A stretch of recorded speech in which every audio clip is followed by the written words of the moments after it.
Hey, I'm Give Up XOXO Give Up. I'm coming on here to talk to you all about my songs, and I'm going to be rating my discography so far from best to least. And as I go along, I'm going to be explaining what I like and don't like about these songs. To get right into it, I wanted to start off with Living Hell Interlude. The production on this track is phenomenal. I used BandLab to produce this track. I got these sounds from multiple sources. I used many of my drum kits that I have to make the beat. Vocals are phenomenal. I really put my all into vocals without trying too hard. Because you know, if I try too hard, then it's going to turn out shitty either way. But I really did what I had to do on this one, you know. And it came out really well. And it's short and simple, so there's not a lot of room for mistakes. But, you know, my second favorite track is Microaggressions, the last track on Sincerely XO. If you haven't listened to Sincerely XO, it would be much appreciated. It's a special project to me. Microaggressions has a special place in my heart, especially with its really wonderful melodies and such. I feel like the drums were done in a really unique way. The guitar fits together ever so perfectly. My third place is Green Moon, a very loud track. I remember making it because I was angry, and like in the back of my mind I was like, oh, I'm angry, I'm gonna write a track. This track isn't probably gonna turn out well. And then look where we are, it's third place in my favorites, you know. The lyrics, I struggled writing them too, but I guess that pessimistic mindset was like a manifestation for like the opposite thing to happen, you know. So now it's one of my favorite songs of mine. It's really loud, really bangs in a perfect way. My fourth favorite track is We Are Not Lovers. The version that most of you know is pretty tame compared to the really raw yet fresher demo. I might share the demo with you guys sometime, maybe as a YouTube exclusive. Between editing this video and shooting it, I have done that. You can find it at Unorthodox Yaps. It is the most recent post. Can't miss it. You know, We Are Not Lovers. And then number 5, I have Tone, a performance of sorrow for Ezra Z. Now, I might be getting that title wrong because it's a long title. It's not the longest title, but it's longer than the average title. What I like about this track is how everything went together so chaotically well. Now, I'm not a professional composer or anything, but the chaos that I wanted for this track was expressed very, very successfully. I feel like the concept was really greatly executed, not too pushed out or over processed. It's simple, and I like the simplicity yet peculiarity of it. Pheromones, On My Own, All Alone, Cathartic Drone is number 6. This track is bound to be somewhere under number 10, you know, especially because it's 4 parts, so it's practically 4 tries at being my top 10, and it succeeds. Number 6, Pheromones, very intimate song. On My Own comes in with the more upbeat. The beat itself for On My Own is kind of sampling the guitar from Pheromones, so it really connects in a really good way. All Alone is a more like thumpy original spin with a little bit more of an 80s twist into Cathartic Drone, which really takes the cake. Beautiful synths. I don't even know how I did all that together. My vocals on Cathartic Drone are probably some of my best vocals on Sincerely XO, so I'm proud of myself for that. Number 7 is from my recent EP, I Will Die Before You. Hair whip, strut off. There's these like certain kinds of TikTok edits where the picture's like really like weirdly like bouncing around, and it's like it's like edits, and I think they're from like a particular country, you know, if not like the edits themselves, and I think the music is from a particular country. I just like those kinds of songs so much, and it has such a peculiar style to it that I was able to like really like take in like internal notes, like what kind of instruments do they use, what kind of pacing is it usually, what kind of drums do they use, and so with that I made Hair Whip Strut Off, and I really like it. It's really a groove to move to, you know. I Take Over is number 8. Really rebellious, really out-pushing. Some of my vocals seemed a little awkward. It's like I was like trying, but like once in a blue moon and the vocals failing. Yeah, I like the confidence pushed through, the delivery pushed through. My second verse is honestly my favorite. The head voice seemed more comfortable in verse 2 in my opinion.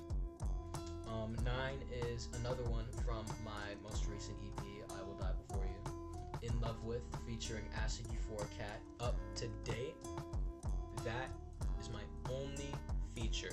So shout out Acid Euphoric Cat. It was a great collab. I feel like the writing was really fun, really quick, really snappy.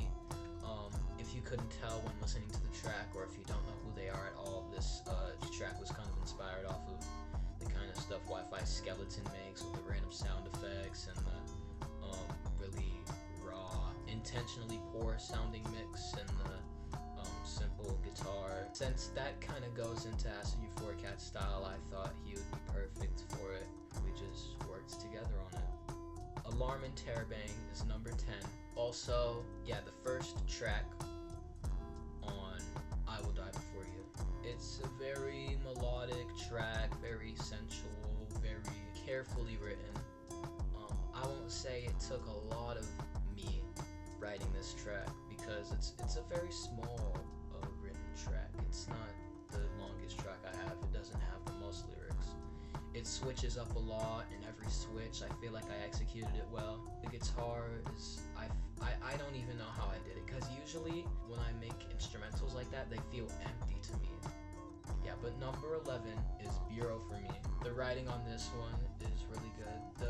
The points that I wanted to get across when writing 11 came very blunt, perfect, very accurate to what the points actually are, while still maintaining a lyrical essence in the song. I'm not flicking you off, my bad. I'm doing this. I don't.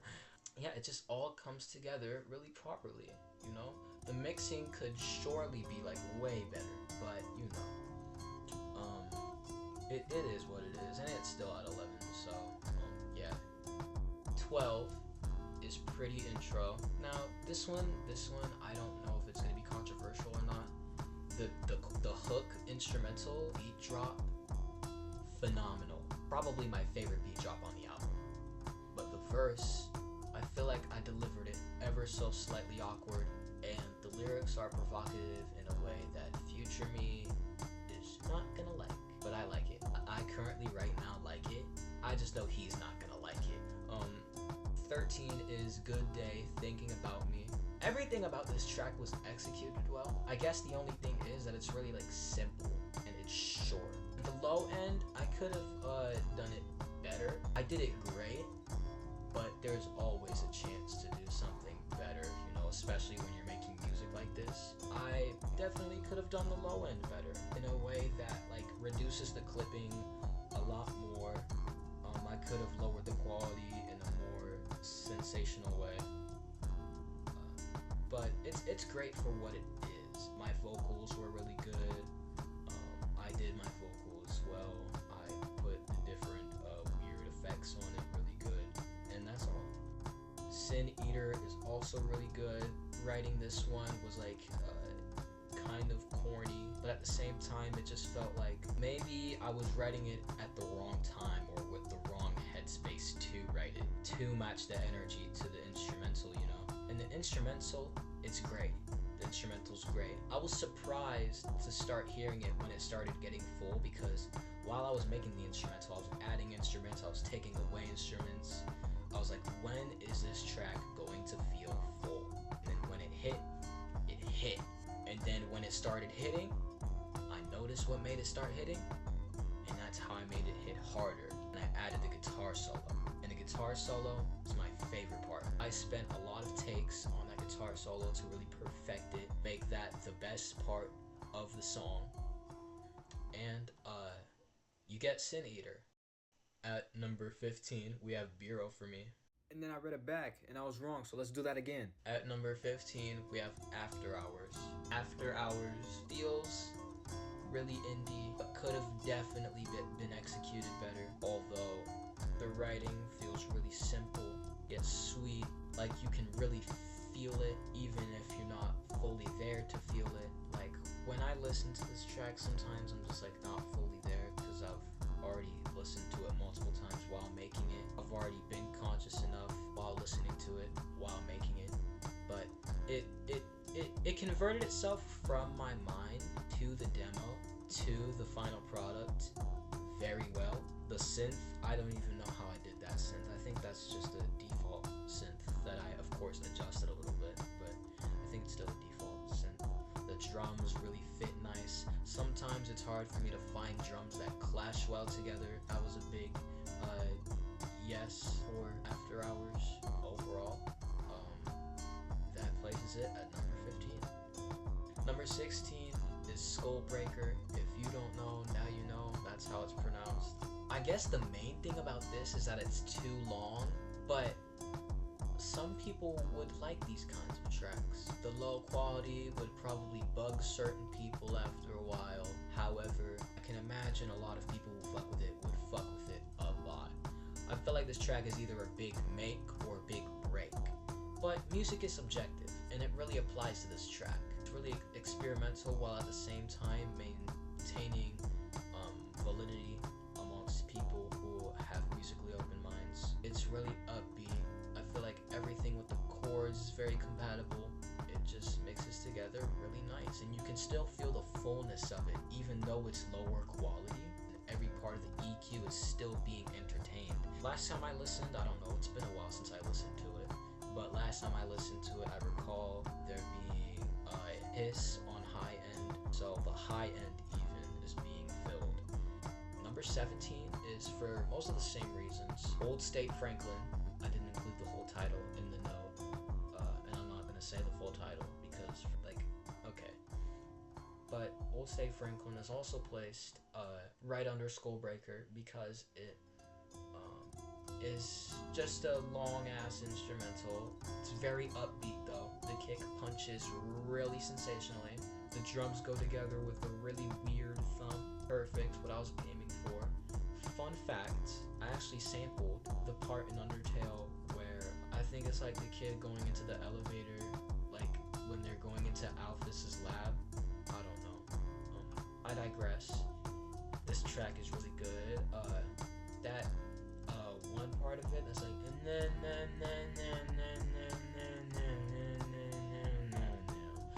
that is actually me. That is my voice. I tried to like make it sound like as inhumane as possible, and I guess it kind of worked. I feel like that was the goal, is to make it like kind of work, like still able to recognize it as a human voice, but at the same time make it sound slightly abstract enough to where it fits. The bass thumps perfectly. I used what I had really well, even though like there's not a lot of variations of chords or anything like that. I really did the structure of it pretty good, you know. Number 18, this is when we start getting to the really old singles, back when I didn't have as much of an image for Give Up XOXO Give Up, is Looking Down Equals Eye Contact.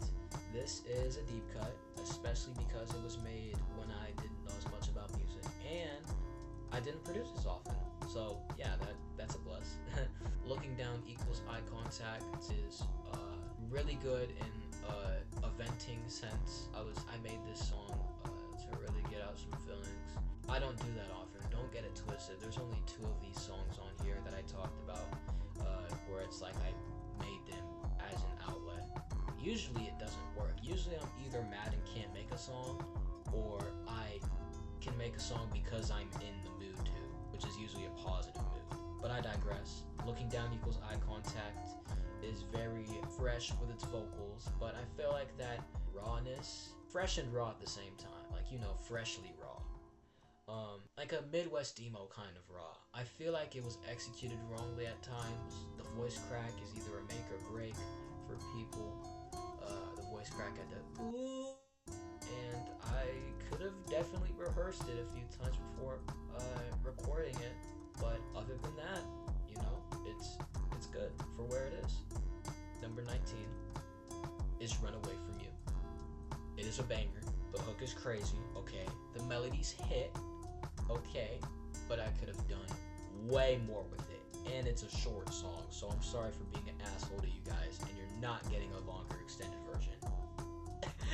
You know, Run Away From You is really, I really had to get in touch with my feminine side when writing this one.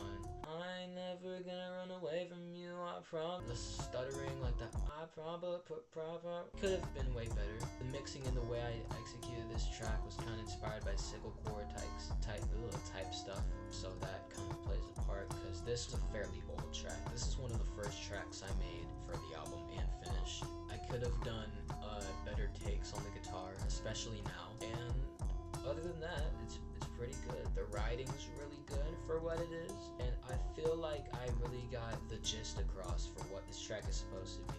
What this track was supposed to sound like was supposed to sound like, you know how like listen to a snippet of a song, and it's like usually the snippet will be like just around the ending lines of the verse, and then it'll hit you with the beat drop, and it'll like cut mid-chorus. That's how this song was supposed to sound. It was supposed to sound like a snippet of something bigger, but it's not. This is what you're getting. Your Heart's Not Coming is number 20. Really good.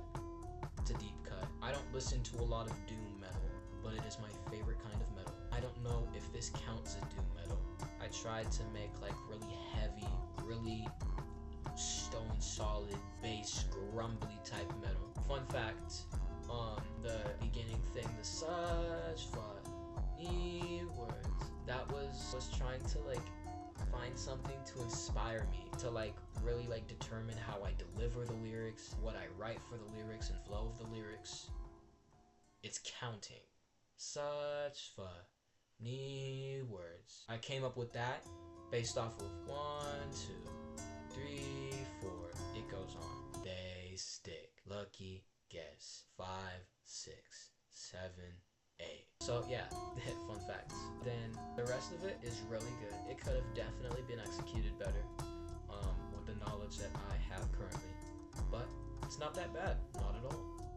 The next one on the list is Just When Us I Two Die, or When I Die, or Just Us Two. This track is really catchy. It's supposed to sound like one of those tracks that like you hear in a dream, in the sense that it's short and it doesn't make sense all the way, and it might even like end suddenly when you expect it to explain more of itself. I feel like the way I executed that was perfectly. The guitar could have definitely been way better. The glitchiness that I added was done fairly well. I would have probably placed it differently though. I added a little bump, bump, bump, bump, bump in the background. Like it almost sounded like you're like thumping. I don't know, like thumping. I don't know. Like it was supposed to sound like someone murdering someone, but I don't know. It just sounds like very what's the word? For vague.